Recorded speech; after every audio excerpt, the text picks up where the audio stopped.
What's up, Starcraft fans? Today we're doing the tier list for Distant Threat on Dead of Night. So, Brian, let us hear about the mutation. Dead of Night is the map where we have to destroy 151 infested structures to clean out the infestation. Yep. This would be easy were it not for the fact that the infested structures all spawn enemies at night and attack our base, alongside several special infested. Enemies have longer sight and attack range.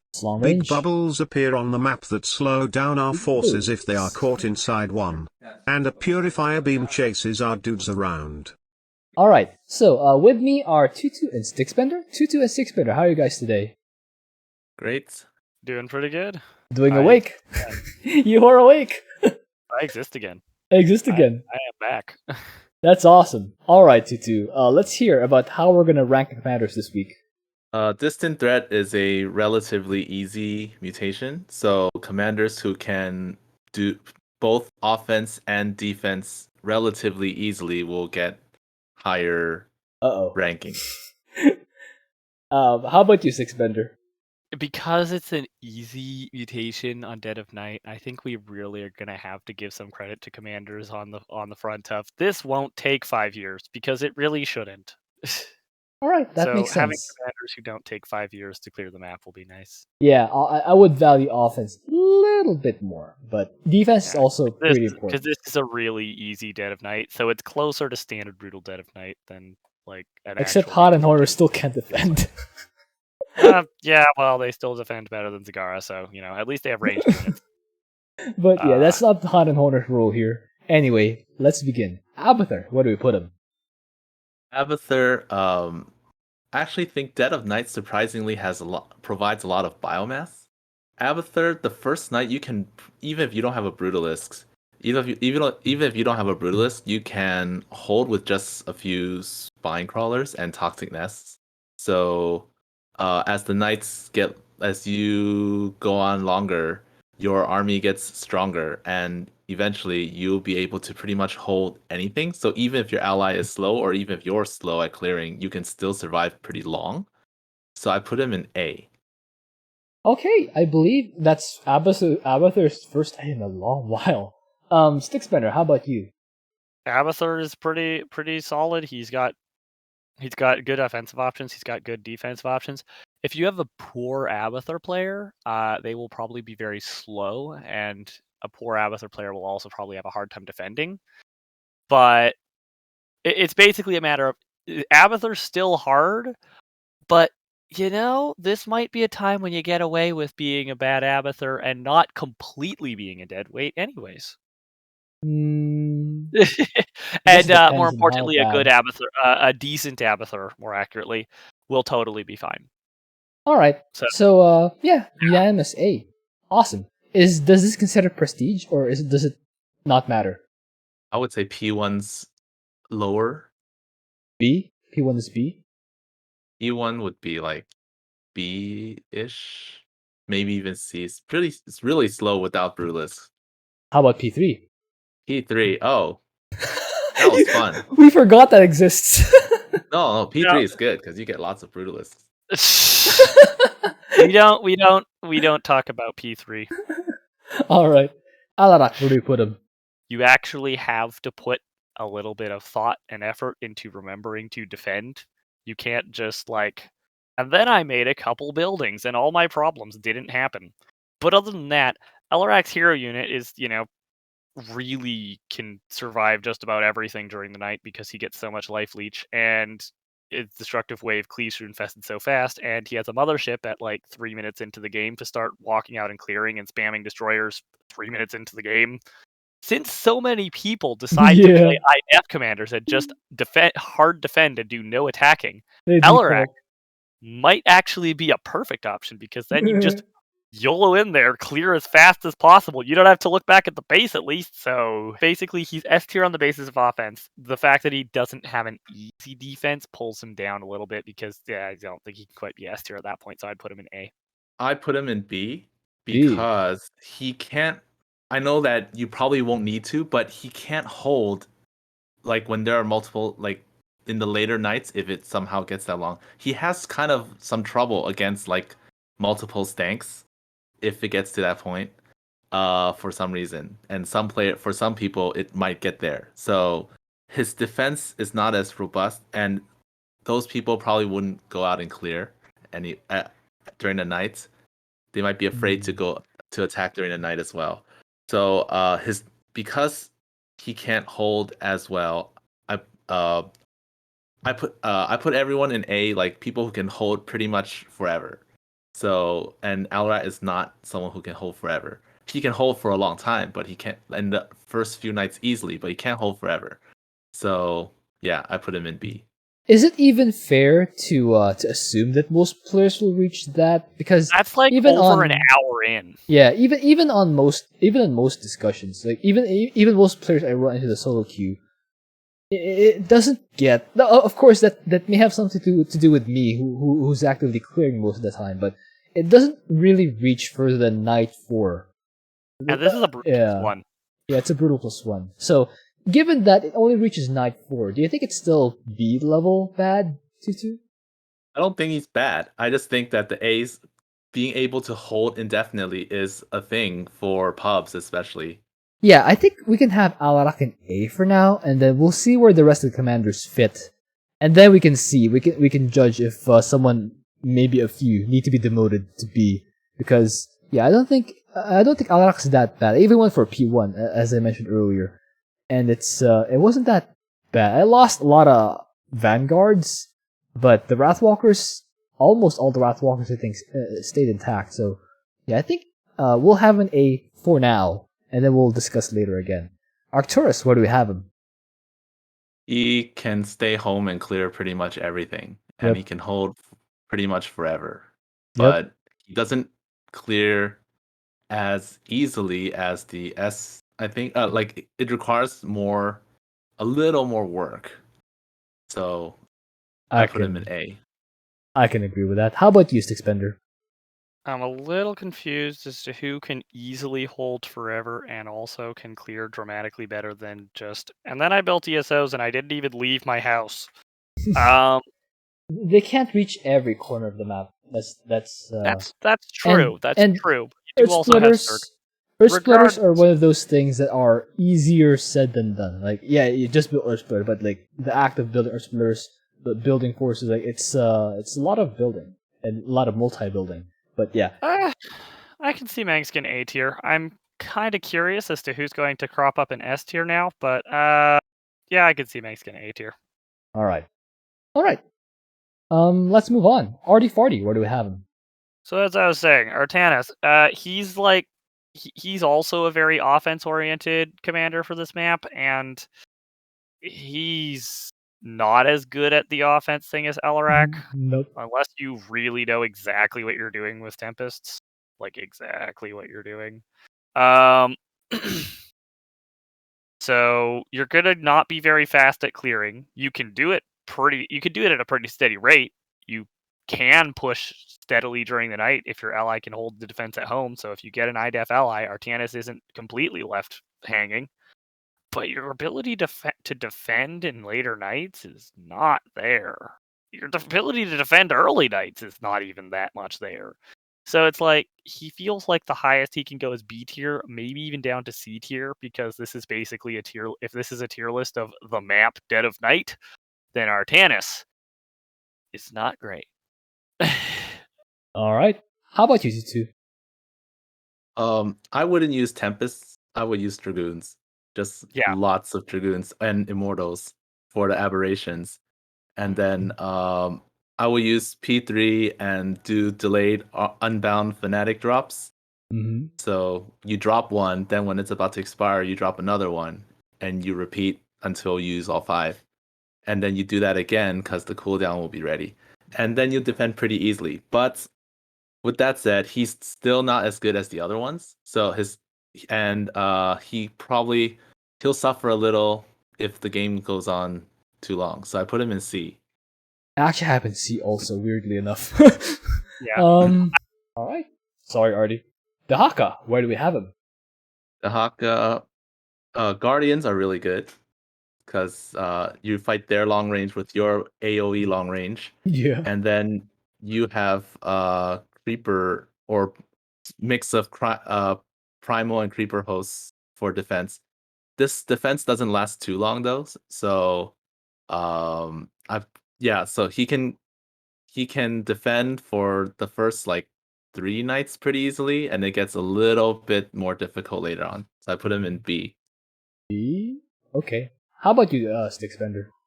So when I was doing mutation solo with Dehaka on Dead of Night, where it was like mutators that made it really slow and annoying to clear, what I was given as advice for what would hold pretty much indefinitely was just Mass Guardian, and ooh, that worked. That worked. Will it hold completely indefinitely? No, but I think that you can actually hold a fair bit longer than Night 3 if you're using Guardians as your base defense. So I would recommend Guardians as base defense. With that being said, yeah, he's not got great base defense into later nights. He's not that fast at clearing, so it feels to me like he's like kind of just B tier on both fronts. Honestly, almost. Wow. Actually, you both actually agreed on B. I had him in A, but like both of you agreed on B, so let's have him in B. Okay. Without prestige, does that change? Don't think Guardians so. are still the same. Guardians are still Guardians. Alright, there we go. Fenix, where do we have him? Phoenix, again, B tier, because, like, remember how Alarak was just, like, A offense, B defense? Phoenix is, like, high B offense, low B defense. So average like, to mid B. Yay! Phoenix again. Now, a lot of people like scouts on this map, so that's one thing you can do. You can also use Adepts and Colossi. I prefer that. I find it works vastly better. But you know what? Do what makes you happy, I guess. If you are using P2, why? P2 on Dead of Night, why would you inflict that suffering upon yourself? Only the random map queue should inflict that suffering upon you. Don't use P2 on Dead of Night if you can help it. Okay, how about you, Tutu? I also have Phoenix in B. You're mostly gonna use like the ranged units, and mostly Colossi. And if you're fighting Stanks, you'll get more Zealots on the ground and Immortals. If you're fighting Nidus, you probably want air units so that you can reach them more quickly. But yeah, so just he can't hold. He in later nights he'll struggle a little with defense. So yeah, B. Alright, unanimous. I also have him in B. So yeah, there we go. Hot and Horner, where do we have him? Han Horner, offense is good if you know how to aim at the spots. I'll say that what I usually do is before I get the fire upgrade, I just shoot my strike fighters to get like vision. I don't actually kill anything because the buildings won't die yet. So I'll just shoot them in random directions, and then I get to get rid of the fog of war. And then when the fire upgrade's done, then I start aiming at the like to get 3 buildings at per shot. For defense, you use probably mag mines and hellbats and carrier galleons. So since if you need an IDEF ally to defend for you, then you're not really you're being carried by your ally in a sense. You're doing none of the defensive work. So yeah, offense is great, but defense is terrible. So C. C. Actually, I'm actually pretty excited because this is the first time in a long time that I can actually maybe give you a sort of tip. Because how I do that as a Hot and Horner is even when I'm constructing my first galleon, I construct my first galleon outside the base, like near a cliff. And when it finishes, I build a unit like a Hellion, and I just go around the periphery of the map so I can get vision. The galleon is an air unit, so it can see up the high ground. And yeah, and all you need is you can see the first one. The first was the ones in front, the high ground ones in front. But when you shoot an airstrike through it, it'll give vision on the ones at the back. So no airstrikes are wasted. How about you, Sixbender? What do you have him? Yeah, it's E tier defense. On just vanilla Dead of Night, they're D tier defense, not E tier. But long range just shows up and says, "Hello, you're gonna suffer now because the infested Marines actually get to shoot you. So E tier Yep. defense, and then offense is like, probably S tier offense, but low S tier offense, and then E tier defense. So it's like, well, what if we average that? Probably somewhere in C. All right, cool. Both of you agree. I actually have it in B, but yeah, C is also fine. Yeah, Karax. I could see them in B, but C. Without Karax. prestige, does it matter? I don't think it matters. Without prestige on Han and Horner, It's just about the same, right? They just have slightly worse mag mines. well, you could make it worse by going P3. Anyway, Karax, where do we have him? So Karax can hold indefinitely, obviously. If you want to hold indefinitely, you will probably want a few Colossi behind your buildings, most likely. That will help a lot, like a lot. And then for offense, fly either an Observer or a Mirage around the edge of the base defenses and just Solar Lance the buildings. If you have the fire upgrade, Solar Lance one-shots the buildings. It's actually amazing. Karax is an offensive commander in this map, if you know how to use it properly. So I would probably put Karax in A tier. There's a Purifier Beam, right? So if you're too slow, or like you forget, your Observer that's out might just get killed. And you might wonder, hey, wait, where's my vision for the Solar Lance? And then, yeah, you have nothing to shoot. So that is something you have to remember. I used P3 first, and then I tried P2, and P2 is just fine. You just have lots of Colossi. So if you want to be more offensive, you can just use P2. So he gets A. A? Alright, I actually had it in S, but like, sure, let's A is not too bad. Kerrigan, what do we have him? Worms, Lurkers, and Brute Lords. So Omega Worms, good. Like they take hits for you. Lurkers have super long range and they have splash, so they kill everything. And then Brute Lords, even if you don't want to use your Lurkers for offense, you can just use Kerrigan plus Brute Lords and clear the map during the daytime. And Brute Lords throw out little dudes that help stall for you. So I put her in S. Agree. But how many Dude Lords again do you get? I don't count. Oh, how many Lurkers then? Yes. Alright. Yes. Just kind of eyeball Yes, it, max out on Lurkers. a combination of Lurkers and Brood Lords. Alright. How about you, Stixbender? I do have to agree with, like, I've been told and have found experimentally that, in fact, there are times when Ultralisks perform better than Lurkers for base defense on Dead of Night, because there's just so much juicy infested to life leech off of that your Ultralisks are really bad at dying. So basically, I feel like Kerrigan is in a situation of probably low S defense, but I would actually say she's only high B offense because, I mean, yeah, she's totally capable of it. Is she fast? No, she's probably not even faster than a Phoenix for clearing. I don't know about S tier just because I don't feel like she's that good at attacking, and also because even though she on paper can hold indefinitely, it's a lot more involved than many other commanders holding indefinitely. She can't go AFK and hold indefinitely, unlike some commanders. So I was kind of thinking that she was probably like a low A here. Okay, that's not too bad. It's still A. A's still good. My feelings aren't hurt because one of my favorite commanders is an A. Right, guys? High B is like, it's like she's low A, high B. If we get too many people in A, Kerrigan's probably the first to go down. We'll see about that.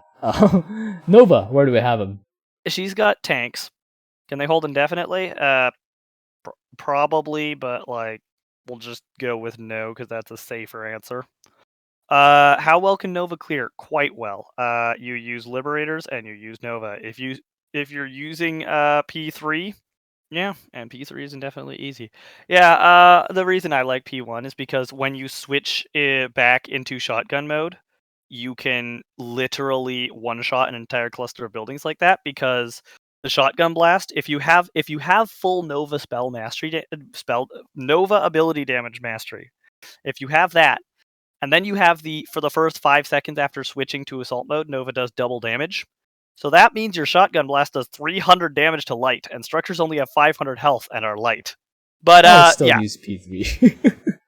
fine. Don't clear with a massive blob of liberators. See I if mean- I care. Use P3. P3 is good. P3 can defend more easily because you can make more tanks and liberators in combination. And P3 just kind of clears without ever risking anything. I could see Nova in S tier. She doesn't hold indefinitely. However, she doesn't really need to because one woman army can clear everything. Like by the third night, like you don't even have to look at your base kind of defense. Your defense is so good early on. Just a pair of tanks, pair of liberators, maybe a raven. You don't even have to look at your base, and then you just focus on offense. And I think that's pretty doable for most people. Like it's pretty easy to do. So easy. I would say that I have my tip for Nova, I guess, is the big 1300 HP the domes. You shoot it 4 times and you use 2 sabotage drones, and you want to, like, if possible, overlap the sabotage drone with one of the like smaller huts, so that you don't waste, like, you don't use a sabotage drone just to hit one building. Oh, I put her in S. All right, as well. unique, Hooray. unanimous S. Nova S tier. Does She that did it. change? Does that change without prestige? No. Probably Still not. S. Yeah. I mean, without the P3, it is you do have to use liberators. Oh, imagine. No, slightly more manual labor. I mean, here's the thing. Using Here's the units. Thing. Technically, without P3, Nova can still clear with just sabotage drones without even walking in range of detectors. It's just quite a bit slower. Yeah. All right. And then you can use shotgun to be really fast. Jimmy, where do we have him? I've played with I've used P2 on several different Dead of Night mutations, and turns out he can hold really long. He can hold pretty much forever, and it gives you time to amass your BC fleet or banshees, whatever you want. And before then, you can still use your Hyperion and Duskwings to clear buildings as well. So I put him in A because his defense is really good. All right, I'm happy. Raynor is finally higher than C, which is yeah. Are you gonna ruin this for Sticksbender? So basically, here's the deal. If you play a defensive tank base, Jimmy, he can have like S tier defense, and then you're going to be sitting on like a B or even C tier offense. Or you can mass Marines, have like an high A tier offense, and then have like a B or C tier defense. I don't think mere mortals can't do both at the same time very easily. Lil Aaron would make it look easy, but most of us can't do that. So, basically, if you are Lil Aaron, Raynor is S tier, obviously. Just he's got all the tools. It's Lila's just a matter S tier. of mere mortals cannot make Raynor into S tier.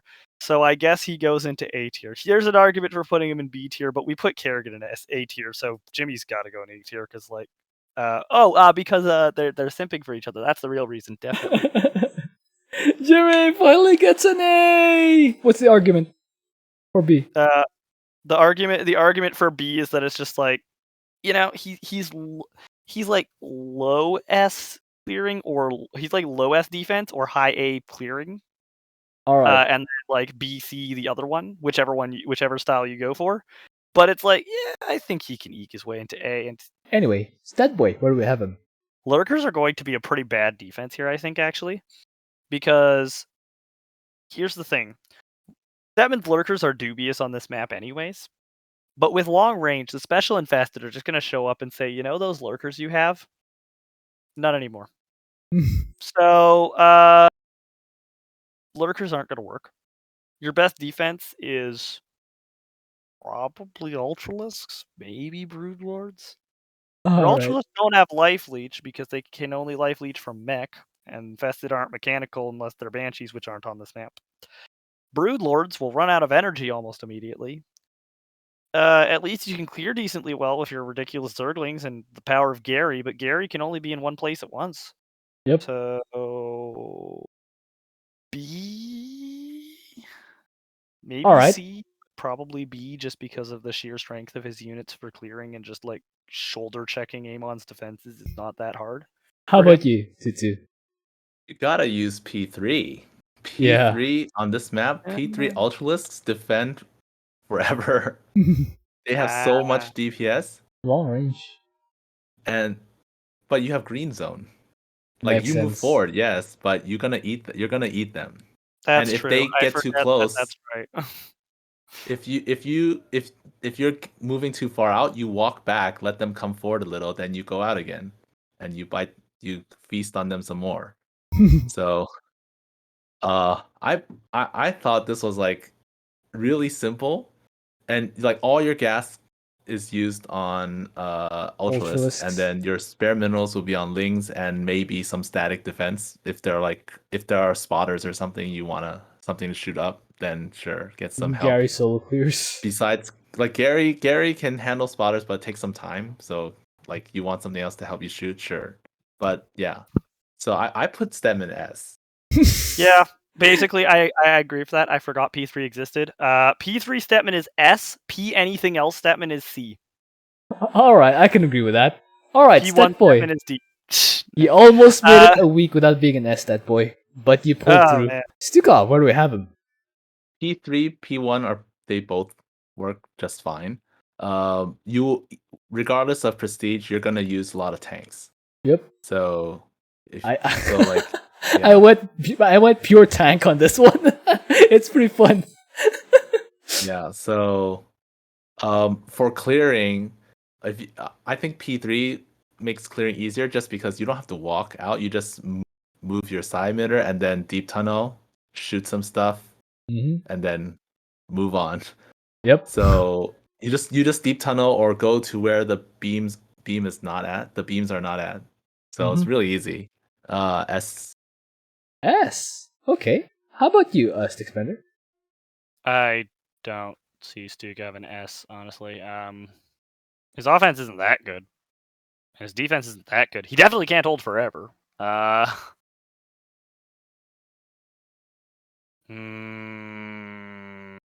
was thinking he's closer to A, maybe like high B instead. Really? I was definitely thinking A because like he's A, really easy without prestige. Without prestige, is really easy because like you have normal bunkers and siege tanks behind them, and then you have the trickle for offense. It's not the fastest, but it's pretty easy to pull off. Just rally until everything's dead. It'll eventually do it. It's definitely not the strongest defense, though. Depending on the special infested with long range, Oh your yeah, that's defense true. might actually But your suddenly tanks have more range than their tanks. Yeah. Here's the thing. It's like it's not about your tanks versus their tank. It's about your tanks versus that's a kaboomer, and your bunker dies in 4 seconds flat because they do so much damage to structures. That's situational, though. I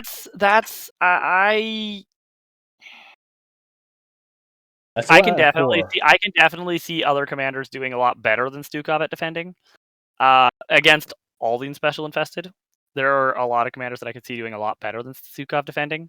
And his offense is like your offense is only even vaguely worthy of S tier if you're using Diamondbacks. And if you're telling people to like you make bunkers and Diamondbacks and tanks and you do this all in a timely fashion and I think that Stukov is like closer in power level to Raynor than S tier. Yeah, I agree. I had an A. Yeah. And if it's not unanimous, it's A like, anyway. So like, I think that Stukov is like he's just slightly worse Raynor. All right. All right. It's not unanimous, therefore it's not S. Swan, where do we have him? Now Swan, I feel like could easily be S. You can hold forever very easily. Yep. And thanks, good. Contrary to popular belief, it's actually legal to kill the infested structures with something that isn't the laser drill. I don't know why so many people keep insisting that Swan's only allowed to clear on this map if he knows how to use his laser drill really well. there isn't a law forbidding you from shooting those buildings with Wraiths. units. I know. Wraiths, tanks, and a Hercules, whichever option you choose. Wraiths are probably the better one. But you can shoot buildings with units. Somehow, this fact has eluded people for generations. I swear, I've heard so I many wish people StarCraft say- 2 co-op existed for generations. Wouldn't that be the dream? I just have heard so many people saying that Swan can't clear, and that the only way Swan can clear on this map is if you know exactly where to put your concentrated beams. It's just like, It's not that Swan can't clear. It's that Swans don't clear. It's different things. Yeah. yes. All right. But here's the thing. Swan can defend so trivially, and he can clear if you get your button gear and just make units that can clear. Just please make units that can clear. Don't make your ally shout at you. It does not take 100% of your income to defend as Swan. It doesn't even take half your income to defend as Swan. Swan can just defend this with one hand to hide behind his back while blindfolded. Honestly, if it had a Swan ally, I'd just be happy that his laser drill's helping me out clear the buildings. And But that anyway. too. Especially if you're P1. If you're a P1 Swan, you don't even have to help to be incredibly helpful for offense, because your laser will do it for you. All right, Tutu, how about you? Long range infested matters early game because they might outrange your stuff unless you get your upgrades or tanks, or you float a factory in front and you manually target the choker or whatever that's Makes attacking sense. you from outside of range. That actually Other makes than sense. that, like, you do just fine. Like, you just get a few tanks at home, and then during the day you go out and kill stuff. You can lead with a concentrated beam or a pulse cannon and then drop your perks. And Okay. that would also, yeah. So it's pretty easy. So where do So you have S Swan! Swan and S!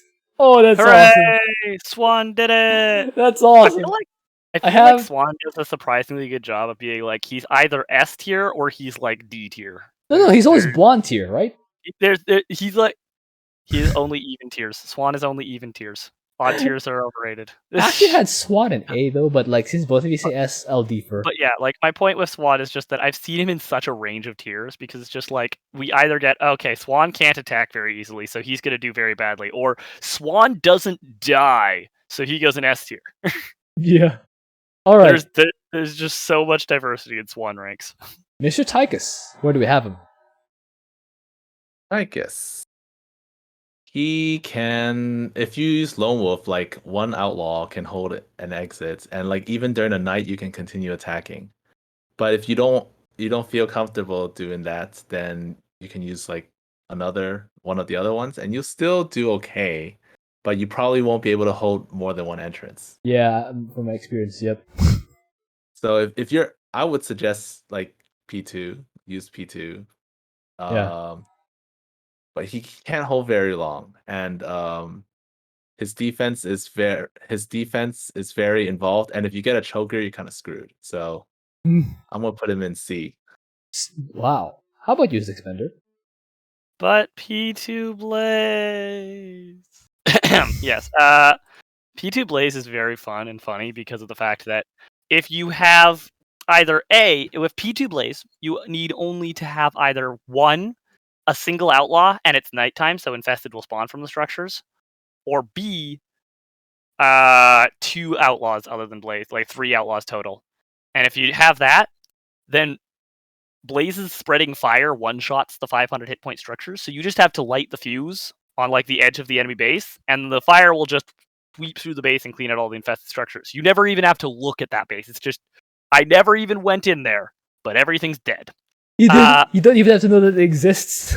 Yeah, you don't even if you get lucky with the infested, how they're like the infested are spawning and generating, you can sometimes even have like, I lit some infested on fire over on this left side of the map, and somehow that accidentally cleared this entire base on the right side. Who knows? Okay. So his offense can actually be really quite decent with P2 because of Blaze, but his defense is still going to be a pain in the butt. So C tier seems fitting because he's kind of just like Han and Horner, but less extreme. His offense is good like Han and Horner, but less good. And his defense is bad like Han and Horner, but less bad. Yeah, that makes sense. I actually had him in B, but both of you agree on C, so let's have him in C. Vorazun, where do we have him? Special infested with long range. Everyone panic and freak out. She's not that good here. But Shadow Fury! But long range chokers. Spotters, they're up! I don't know how to shoot up! What's up? What's up, StarCraft fans?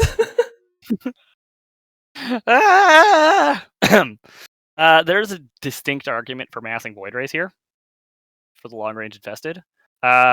And just keeping this Void Ray safe by the power of, and then I stood in a dark pylon, so I was invisible, which was very spooky. And hopefully I actually won. Yeah, your defense is going to be quite poor. Your offense is going to be quite poor. All relatively speaking, quite poor. To be honest, putting Vorazun side by side with Artanis, I don't see that many notable differences in performance. Just notable differences in approach and life philosophy. But the performance, I think, is roughly the same on all fronts. Okay, how about you, Tutu? I originally had her in B, and then I forgot how terrible, like, long-range kaboomers and chokers are. Right? So It's so painful. Hunterlings are okay because they don't get the extra range since they're melee, and spotters are just spotters. They're more annoying, but Yeah, they hurt disable that your building, your pylon. It No, depowers my dark everything. pylon, my invisibility. No. All my buildings are depowered. Anyway. So yeah, I didn't use mass void rays, but I think that's safer. All right, so where do you have him? C seems all right. I actually had her in D, but both of you agree on C, so let's have him there. Zagara, where do I have him? Zagara, bio launchers, except this time the infested come to you, so it's really easy to target since you just hit the spot that the infested marines shoot. That's like the special infested. So you just like keep them shooting at that spot, and that's it. You don't have to keep changing your targets. Clearing works, I guess.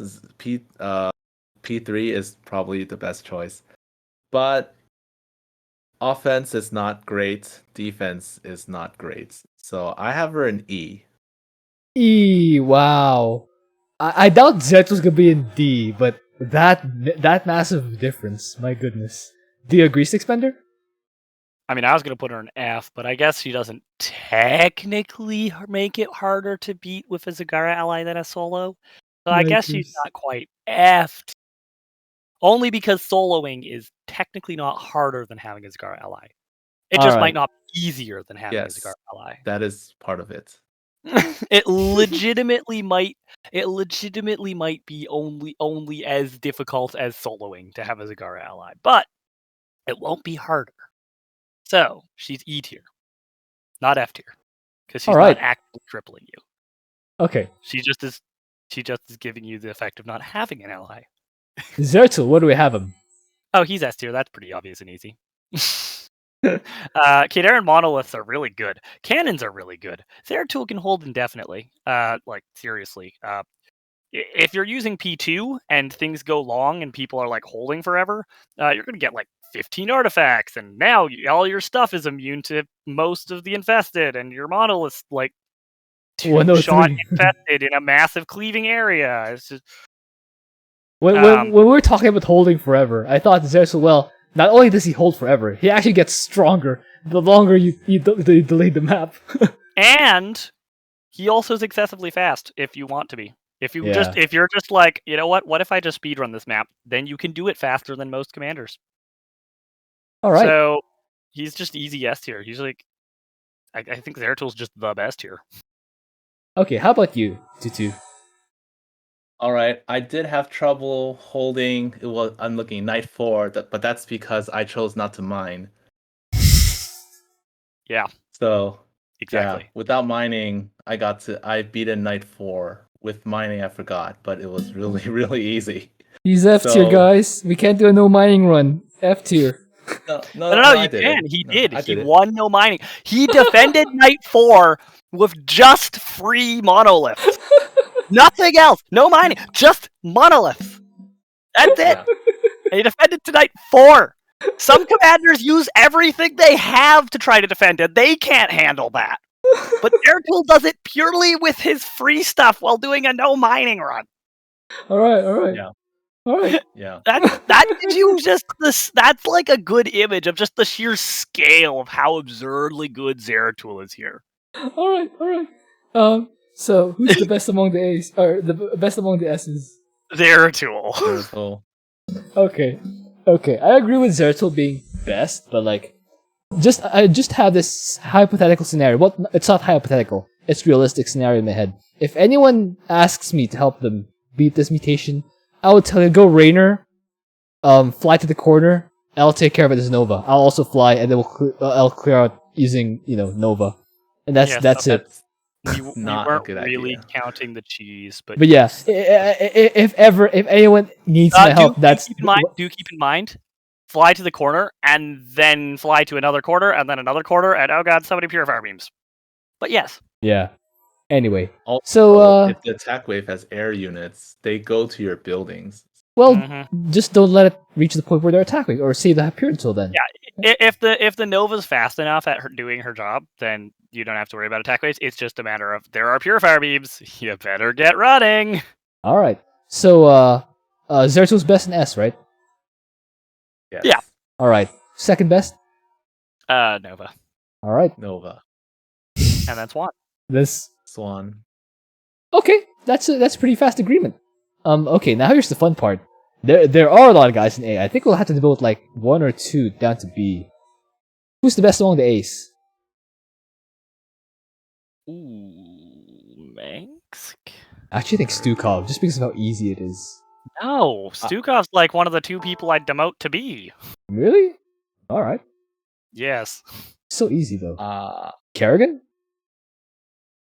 Kerrigan and Stukov were originally S by both of us. Yeah. No, Kerrigan and Stukov were originally the ones I thought maybe should go in B. But by both of us, he meant he and me, not you. Yeah, I and Tutu both had Kerrigan and Stukov in S, but like How? we brought him down. No. Uh, Dehaka's easier than Stukov. No. really? I'd literally rather be a Dehaka than a Stukov, I think. Well, regardless, who's the best among the A's? Is it Arcturus? Probably. I think Karax might have a case for best in A because It's yeah. It's Alarak, Manx, or Karax. It's Okay. one of those 3. It's hard to tell. So it's these 3, right? Those 3 are the top 3. That much I can say. Like that's easy. I think in The terms question of is what's the ordering of those 3. I think in terms of effort and the amount you buff your ally just by existing, like the passive chrono, the purifier, or the auto heal, a Karax is just pretty good to have. Karax is very good to have. So I guess we can put Karax at the top. Yeah. You don't even need to sacrifice. You don't need to risk anything more than observer when you're going offense. I mean, with Manx, you just have to risk ESO shells. That's true. That's fair point. Manx suffers early on unless you get like a tank, but because if you're fighting a long range infested, kind of hits your bunker and you can't hit him back. If it's a choker, early game's going to be slightly annoying. Okay. I mean, like by slightly annoying, it's like, can you handle it? Definitely. Oh, and yeah, like Manx has got, he's got a few special infested that can just be like, well, that's annoying. Is it the end of the world? No, it's just annoying. Okay, so can we call it a tie? I think we can call Karax better than Manx. All right, works for me. Second, and then Alarak. Are you sure Alarak's way better than Kerrigan? Yes. Lurkers? Technically speaking, long range chokers, I think outrange lurkers, or is it they match the range of lurkers? Either way, long-range chokers are going to give you a bad day. Well, Your lurkers cannot hold nearly as indefinitely as you might think. There's a reason why I suggest, actually actively went out of my way to suggest Ultralisks, because the lurkers could definitely fall. And the best way to keep your lurkers from falling is babysitting them by just non-stop worm spamming in front of them and hoping you can get enough worms to distract the infested. And if you do that, then you're going to risk putting enemies out of range of your lurkers because they're shooting at worms with long range. I don't think Kerrigan is nearly that easy a commander to use here, because her defense is not on the level of most other people in A tier. At least her offense is pretty solid, but it's barely. She really feels barely A tier. how about you two? The choker argument, I can see. That's I guess 1/4 chance, or no, 2/4. 2/4. No, well, Yeah, you get two get a special choker. Yeah, you get two Yeah, special 2 nights. invested. No, There's it's 50% actually first chance night, of because by second night you should have something to fight the chokers, right? The first night you might not have. No, the chokers screw up your lurkers, is what I'm saying. What do you have to fight the chokers? No, you get brute lords. Okay, how many brood lords are you supposed to have by night 2? Throw them at them. Throw things at them. Zerglings, worms. If your brute lord gets choked, then you use Kerrigan and you get him out. You Right? use Kerrigan, then you get Kerrigan choked. But here's the thing: if it's the second night special infested, you get a lot more of them than if it's the first night one. So on the second night, you'll get 3 or 4 chokers in a convoy coming through that back entrance, and then you're gonna have a bad day. And even without the special infested argument, lurkers are not an indefinite solution the way that tanks are for this map. They're a lot more ridiculous for minor evacuation, where Amon doesn't know what. Wait, so what you're actually saying is this? Oh yeah, Jimmy is definitely better than Kerrigan. Really? No question. I'm not entirely opposed to that. Not because I agree, but because I just like seeing Raynor succeed for once. Oh yeah, I would say for 4th place, it's a question between Jimmy and Abathur, I think. Abathur? Yeah, I think Jimmy might be ahead of Abathur too. Well. Yeah. Yeah, I like Jimmy here. But siege tanks? Do you agree, Tutu? If the choker thing is the only thing that it's no, it's not the only thing. It's not the only thing. That doesn't apply to Stukov. Yeah, but Stukov has to worry about kaboomers instead, and spotters, and hunterlings. Everything except chokers. Why hunterlings? Hunterlings, if you don't have enough tanks for night 2, or if they're hunterlings on night 1, both of those are things that are just intensely painful to deal with for Stukov. So basically, the problem that I have here with Kerrigan and Stukov is just the fact that against vanilla Brutal +0 Dead of Night, they cannot hold indefinitely, and they cannot clear that fast while holding. If you're soloing as them, it's technically they can clear fast. Everyone has a speedrun on this map, but I don't think it's at all easy to hold and attack, and I don't think it's at all easy to hold into later nights if you're not attacking and hoping your ally will do it. So I don't think that Kerrigan and Stukov are A tier just for the Brutal +0 version of this map, let alone with long range making things annoying for lurkers and infested bunkers. Well, the infested bunkers still spawn free dudes. They'll eventually overpower the whatever's trickling in. And you have siege tanks in the rear. If you're not P3, they won't overpower the nighttime infested, and then during the day it'll be just yo guys, I'm doing 3 damage per second. We're getting there. You unload the bunkers in daytime, right? Yeah.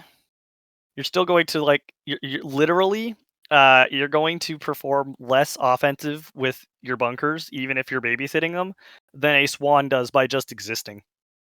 with his laser. Yeah, but that's why he's an A, not an S. Yeah, but like, I mean, like, we're talking like your best efforts for offense are worse than the passive of an S tier commander. Wait, I know you think clicking the unload button is best effort?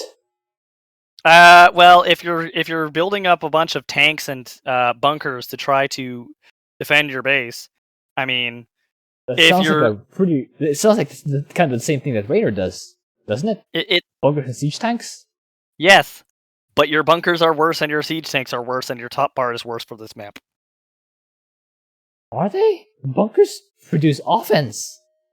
How can you say that? That offense Stukov's is bunkers negligible. It's not negligible. Negligible. The longer you stay in Dead of Night, the more powerful the bunkers become because you have more of them.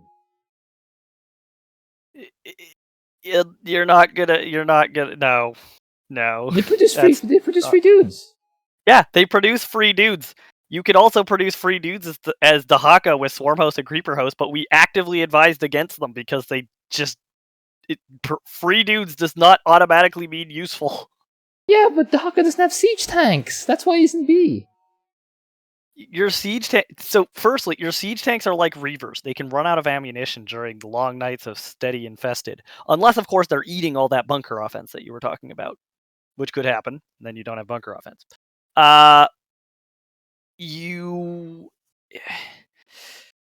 Even if they had infinite ammo, your siege tanks are, yeah, they have really long range. They actually are going to perform only similar damage-wise to Jimmy's tanks. Worse if Jimmy is using P2. I don't know. 18 range siege tanks are really good. It's 18 range up from volatile infested. Yeah, 18 range siege tanks that run out of ammo. And when you put bunkers next to siege tanks, the siege tanks don't run out of ammo. That's true, but and well, you they gain still more do bunkers. They still kind of do. Mm. And like you're looking at like what you're suggesting here is like a bunker tank defense that's basically taking up all your supply. Yeah. Raynor's stuff cost supply too, right? You have to put stuff in Raynor's the stuff bunker. costs supply too. Raynor's stuff it costs supply, but is better. Like the offense that you're looking at here for Stukov is it's gonna be extremely tiny if you're not using Diamondbacks or just actually actively going out with your tanks. But if you're actively going out with your tanks, you can give the same argument for Swan and Raynor for actively going out with your tanks. And then again, your tanks are burst damage, not sustained damage, in a sense. Yeah, they have more range. That's good. And then your top bar is like literally the most direct example I think is to compare Stukov to Raynor and say his top bar. The Duskwings are going to be able to clear so much with Cloak, and the Hyperion is definitely better than the Alexander here. Because yeah, I guess the top bars. I guess the top bars make the difference. Tanks. The Jimmy's tanks are their DPS, I believe, is similar to Stukov's Volatile Infested, but without running out of ammo. Yeah, they have 14 range instead of 18. They don't run out of ammo. No, I actually think we can agree to disagree on the bunkers and siege tanks, but I think the top bar makes a difference for Raynor. Duskwings can clear the stuff from the rear just by doing a scan. Yeah. Yeah, I think the top bars. Do you agree to two? I think the top bars for Raynor to make the difference. Compared to Stukov? Yeah. Because Stukov, you still need to get vision, and the broodings aren't that amazing.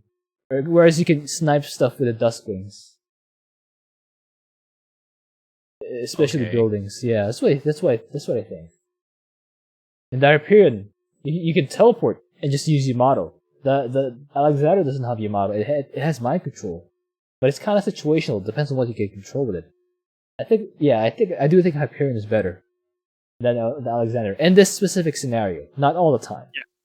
Yeah, the Alexander is much better. Like basically, it's like the Alexander is a really, really tanky top bar that's great for just like Temple of the Past or something. The Hyperion has more gun. The Hyperion is much more damage oriented than the Alexander. You know what? I'm actually thinking. Wait, why is Raynor below Alarak then? Because Raynor cannot just even imagine keeping up with the Death Fleet for clear rate. Yeah, but defense. Also, you have to actually. Also, for defense, you actually have to, make stuff instead of just. And then I clicked on my assimilator, and it defended the knight for us. You really actually can defend the first knight with just structure overcharge if you're really, spreading them out properly. So. No, Alarak's clearing is just so absurdly fast, and his defense is quite solid. And his hero unit can hold an entire entrance indefinitely if you're babysitting him just a little bit. Yeah, well, but once it gets to Knight 4 onwards, I'd rather be Raynor. Yeah. My point is that even a mediocre Alarak should be finished long before Knight 4. That's because true. the Death Fleet is just so absurdly fast. Okay. It's like Zeratul levels of fast clearing. It's just that, your defense isn't Zeratul levels of I just exist and automatically defend. Okay. So Without my I still don't quite have Abathur placed down here. Is he better than Kerrigan and Stukov? Because of the swarm hosts and stuff? I looked over my Kerrigan run, and I think Kerrigan's B. She's not as good as I thought. All right, that's fair. Thank you. She's not as good, Okay, not as good as I thought. Now it's unanimous. There we go. Is she a high B or a low B? We'll do that later. All right. Yes. How about Finish Stukov? A. Bottom A. Bottom A. I just think yeah, the ease of his controlling his army is it's so easy to use. Yeah, his army is very gives him easy. a few more points. Yeah, there is that. That's the only argument I see for keeping him in A. Is he's very easy to use. Is his army that strong? No, but it's really easy to use, and it'll probably be strong enough. Yeah, that's all that matters here. Strong enough. Anyway, for B, who's the best between Fenix, Dehaka, and Kerrigan? Good question. Kerrigan? Kerrigan? Yeah, Kerrigan wasn't. I'd say Dehaka. Dehaka was pretty good too. Yeah, honestly, as we went through the list, Dehaka got placed early, but as we went through the list, more and more I started looking at Dehaka he's pretty solid. I think Dehaka goes above Kerrigan here. Summon a pack leader, holds one side. I think we have B right. I think we have B correct right now. Really? How can Dehaka defend 4 lanes? Guardians, and if anything goes wrong, you summon pack leader, and a pack leader can hold 2 sides at once because it's that girthy. Okay, I should try Guardians for Dehaka. I don't really, I guess I don't really try to go defense on Dehaka here. Yeah, I got advised to use Guardians for defense on this map, and I was impressed. They were good. Do they have splash, or do they shoot fast? They have splash and knockback. Oh, that makes sense. Right? It's like you have little Alaraks shooting it. Yes, you have mini Alaraks on autocast. Okay then. All right, let's have Alarak at the top of B, and then Kerrigan and Fenix, right? You mean Dehaka at the top of B? Yeah, Dehaka at the top of B. Yeah, you said Alarak. Well, look, Alarak can also be. If Alarak were B, he'd also be at the top of B. So there we go. Yes, indeed. Anyways, yeah, B is correctly ordered. All right. How about C? Well, the first thing I can say is I think that Vorazun and Artanis are extremely similar in power levels, so I feel like they're probably going to end up next to each other. The question is going to be whether they're above or below the Terrans, and also... I feel like Artanis is stronger than Vorazun. I think so too, but I think they're quite close. I feel like it's Artanis is a little bit better than Vorazun, but it's very close. Vorazun's so slow to start, whereas Artanis, you can hold the first night with your solar bombardment plus Archon drops, and then you get a big enough army to go out. You can hold the first night with just Archon drops, but the biggest downside is you sit there and drop out 1 Archon at a time, and then you leave that window, and you have 3,000 minerals, and you still don't have a cybernetics core. Slight exaggeration. That's a bit of a dramatization. Yeah. But the point is, you can't macro while you're doing that. I queue up lots of upgrades before I do it. Yeah, and fill up the queue up. Just fill it up. That's funny. Yeah. It's like dramatization is like, yeah, you will come out and realize I have 1 million minerals and I haven't built a cybernetics core yet. I don't The think we daytime can is coming. expect people to do that. Yeah. So basically, without doing that, Immortals, you would be surprised how easily they hold. Quite easily. But then the argument for Vorazun is cannons. You'd be surprised how good cannons are. As it turns out, a small handful of cannons. The first night is really easy at the end of the day, and like 5 cannons Okay. can hold the first night without anything else helping. Okay, I think 5-minute Artanis can go slightly above Vorazun, but my concern right Yeah, now I can is agree. where do we put Hot and Horn and Tychus? I I feel like we put on yeah. and Horner at the top, and then the Protoss, Yeah. and then Tychus. I had Hot and Horner and Tychus both in B. I So feel like I Tychus think- is the bottom of C, but Really? Yeah. That bad? Do you agree, Satu? Hunterlings and chokers give him a bad day. Okay. And you're power wise, Tychus is probably better than Artanis and Vorazun. Ease of use wise, no. Because yeah, it's like you mess up once and you have a stun locked outlaw, and you have to be doing this on multiple fronts at once. All right. Can he do it? Yeah. Is it going to be easy? No. Tychus is not forgiving of mistakes on this map.